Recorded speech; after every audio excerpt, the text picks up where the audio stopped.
అయోధ్య రాముల వారిని తలుచుకోకుండా ఉండలేము. అలాగే అయోధ్య పూజా సామాగ్రి కూడా వాడకుండా ఉండలేము. అయోధ్య పూజా సామాగ్రి వాడండి, మీ పూజని పరిపూర్ణం చేసుకోండి. డీలర్షిప్, డిస్ట్రిబ్యూషన్, హోల్సేల్ కై సంప్రదించవలసిన నంబర్లు. రైతు భరోసా 10 ఎకరాల లోపు ఇస్తే చాలు. రైతు భరోసా స్కీమ్ పై రైతుల మనోగతం. కేబినెట్ సబ్ కమిటీ ముందు వెల్లడి. సాగులో ఉన్న భూములకే పెట్టుబడి సహాయం.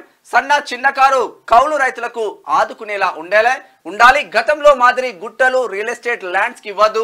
దుబారాను అరికట్టాలి. కౌలు రైతులకు గుర్తింపు కార్డులు ఇవ్వాలి. గత ప్రభుత్వం సబ్సిడీలని బంద్ పెట్టింది. ఆ తప్పులు రిపీట్ కావద్దు. సబ్సిడీలను కొనసాగించాలని సూచన.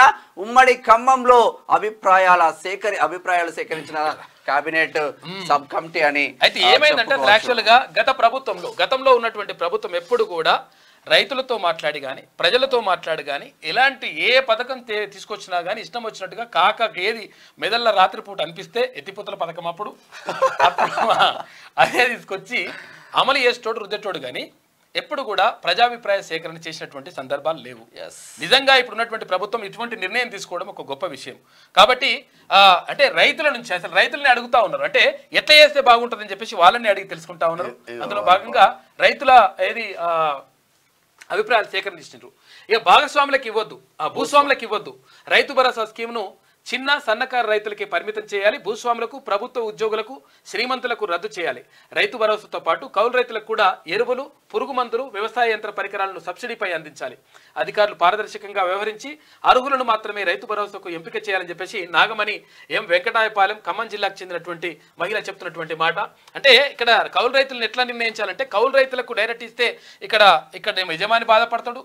ఒకవేళ కౌలు రైతులకు ఇస్తే కౌలు రైతులకి ఇట్లా అవుతుంది. కాబట్టి అప్పుడు ఎవరు పంటేస్తే వాళ్ళకి రావాలంటే ఏం చేయాలి? ఎరువుల పైన సబ్సిడీ ఇవ్వాలి. తర్వాత ధాన్యానికి మద్దతు ధర కొంచెం పెంచాలి. దీని ద్వారా ఏమవుతుందంటే కౌలు రైతులకు కూడా మంచి జరుగుతుందని చెప్తా ఉన్నారు. అటువంటి సూచనలు ఇచ్చింది. ఇక్కడ కౌలు రైతు ఏమంటున్నారు ఒకసారి చూద్దాం. రైతులకు కౌలు రైతులకు మధ్య కేసీఆర్ చిచ్చు. కౌలు రైతులకు మధ్య కేసీఆర్ చిచ్చు పెట్టిండు. కౌలు రైతులను తీవ్రంగా అవమానించడం వల్లనే ఆయన ఓడిపోయిండు. వ్యవసాయం యాంత్రీకరణ పథకాన్ని తొలగించిండు. రైతుల భూమిలో హక్కు కావాలని కౌలు రైతులు కోరుకోవడం లేదు. కానీ కౌలు రైతులకు భరోసా కల్పించేలా ప్రభుత్వం నిర్ణయాలు తీసుకోవాలి. కౌలు రైతులకు కూడా సబ్సిడీపై వ్యవసాయ యంత్రాలు, విత్తనాలు, ఎరువులు అందించాలంటే రామారావు కౌలు రైతు ఖమ్మం జిల్లా కోరుకుంటున్నారు. సాగులో ఉన్న భూమికే రైతు భరోసా స్కీమ్ అమలు చేయాలని, పంట పెట్టుబడి సాయాన్ని 5 నుంచి 10 ఎకరాల లోపే పరిమితం చేయాలని రైతు సంఘాల నాయకులు, మేధావులు, వివిధ వర్గాల ప్రజలు అభిప్రాయపడ్డారు. అయితే రైతు భరోసా సన్న చిన్నకారు రైతులను కౌలుదారులను ఆదుకునేలా ఉండాలి తప్ప భూస్వాముల కోసం కాదని స్పష్టం చేశారు. గుట్టలు, రియల్ ఎస్టేట్ భూములకు ఉత్త పుణ్యానికి రైతు బంధు ఇచ్చినట్లు ఇప్పుడు ఇవ్వొద్దని, దుబారాను తగ్గించాలని సూచించారు. రైతు బంధు పేరు చెప్పి గత బీఆర్ఎస్ సర్కార్ రైతులకు సబ్సిడీలన్నింటినీ ఎత్తేసిందని, దానివల్ల రైతులు తీవ్రంగా నష్టపోయారని, అలాంటి తప్పులు రిపీట్ కావద్దన్నారు. ఇక రైతు భరోసాపై బుధవారం ఖమ్మం కలెక్టరేట్లో అభిప్రాయ సేకరణ జరిగింది. ఇది మొత్తం మీద రైతులకు సంబంధించి అయితే ఎందుకు ఇట్లా అంటే తీసుకుంటున్న నిర్ణయం అంటే అసలు యాక్చువల్గా ఒక నిర్ణయం తీసుకోవాలనుకున్నప్పుడు ప్రజాభిప్రాయ సేకరణ చేయాలని చెప్పేసి రాష్ట్ర ప్రభుత్వం భావిస్తూ ఉంది. అందులో భాగంగా అక్కడ మంత్రి పొంగులేటి శ్రీనివాస్ రెడ్డి కానీ, తర్వాత ఇక్కడ ఉప ముఖ్యమంత్రి బట్టి విక్రమార్క కానీ, అటు వ్యవసాయ శాఖ మంత్రి అక్కడ తుమ్మల నాగేశ్వరరావు కానీ వీళ్ళందరూ కూడా వెళ్ళి అక్కడ రైతులతో మాట్లాడిన తర్వాత వాళ్ళ అభిప్రాయాలు స్వీకరించారు. వాళ్ళ అభిప్రాయాల ద్వారా వచ్చినటువంటి మొత్తం ఫీడ్బ్యాక్ని అంటే ఒకవేళ ప్రభుత్వం ఖర్చును తగ్గించుకోవాలనుకుంటుంది, దుబారా ఖర్చును తగ్గించాలనుకుంటుంది, దాని ద్వారా ఇంకా మరింత సంక్షేమ పథకాలకు వాటిని వెచ్చించాలనుకుంటుంది. ఇటువంటి టైంలో ఎటువంటి నిర్ణయం తీసుకుంటే బాగుంటుంది అని చెప్పేసి ప్రభుత్వమే సొంతంగా నిర్ణయం తీసుకోకుండా అట్లా రైతుల నుంచి వచ్చినటువంటి అభిప్రాయాల ద్వారా ఈ నిర్ణయం తీసుకోవాలనుకుంటుంది. ఇది శుభ పరిణామం.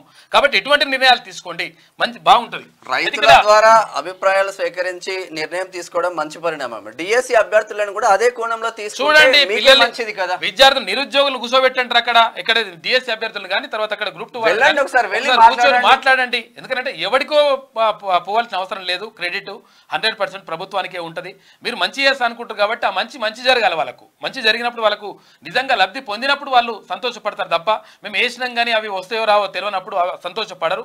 కాబట్టి నిర్ణయం తీసుకోండి. కోచింగ్ సెంటర్లు లబ్ధి పొందినాయా పొందలేదా పక్కన పెట్టండి. నిరుద్యోగులకి మంచి జరిగిందా లేదా చూడండి. ప్రభుత్వం 10 ఏళ్ళు 20 ఏళ్ళు అవుతుంది కాదు, అదంతా వదిలేసి ఇప్పుడు 3 నెలలకు వచ్చినది కథ. దుబారా తగ్గిస్తాం. రైతు భరోసా విధి విధానాల కోసమే ప్రజాభిప్రాయ సేకరణ. డిప్యూటీ సీఎం బట్టి 10 ఉమ్మడి జిల్లాల్లో నిర్వహిస్తాం. ఆ నివేదికను అసెంబ్లీలో పెట్టి చర్చిస్తామని వెల్లడి.